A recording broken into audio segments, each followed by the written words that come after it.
পূর্বাচল নতুন শহর প্রকল্প এলাকায় ডিএমপির সর্বমোট 4টি থানা, 6টি তদন্ত কেন্দ্র, 2টি পুলিশ লাইন স্থাপনের জন্য সরকার কর্তৃক নীতিগত সিদ্ধান্ত গৃহীত হয়েছে।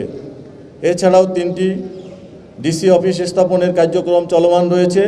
পাশাপাশি পূর্বাচল নতুন শহর প্রকল্পের বিভিন্ন সেক্টরে 41টি পুলিশ বক্স স্থাপনের প্রক্রিয়াও চলমান রয়েছে।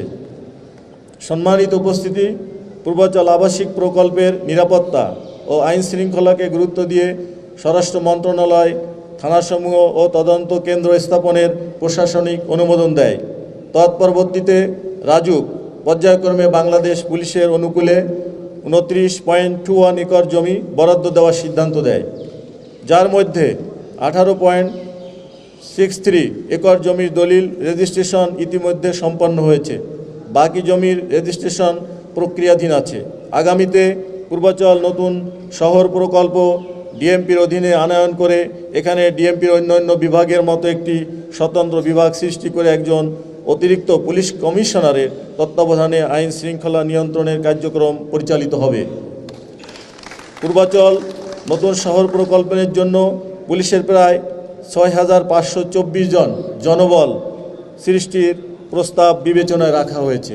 পূর্বাচলে রাজুকের মেকানিক্যাল স্ট্যাকইয়ার্ডে বরকাউ পুলিশ ক্যাম্পের শুভ উদ্বোধন পূর্বাচলকে কেন্দ্র করে বর্তমান সরকারের সুদূর প্রসারী চিন্তাভাবনার পরিচয় বহন করে। এর মাধ্যমে মেগাসিটি ঢাকার আয়তন ও কলেবর যেমন বাড়বে, তেমনি নাগরিক সুযোগ সুবিধা সহ আইন শৃঙ্খলা পরিস্থিতিও একটি সুসংগঠিত কাঠামো পাবে, যার ফলশ্রুতিতে নগরায়ন ও অর্থনৈতিক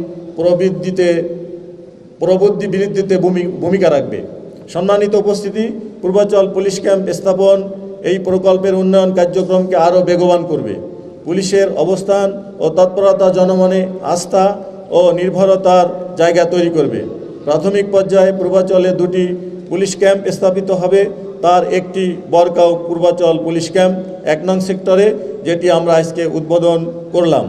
অন্যটি প্রস্তাবিত পশি থানা এলাকায় পশি পুলিশ ক্যাম্প, যার নির্মাণ কাজ চলমান রয়েছে। ইনশাল্লাহ আগামী 2 মাসের ভিতরে আমরা সেই ক্যাম্পটি উদ্বোধন করতে সক্ষম হব। ক্রমান্বয়ে অন্যান্য থানা ও তদন্ত কেন্দ্র স্থাপিত হবে।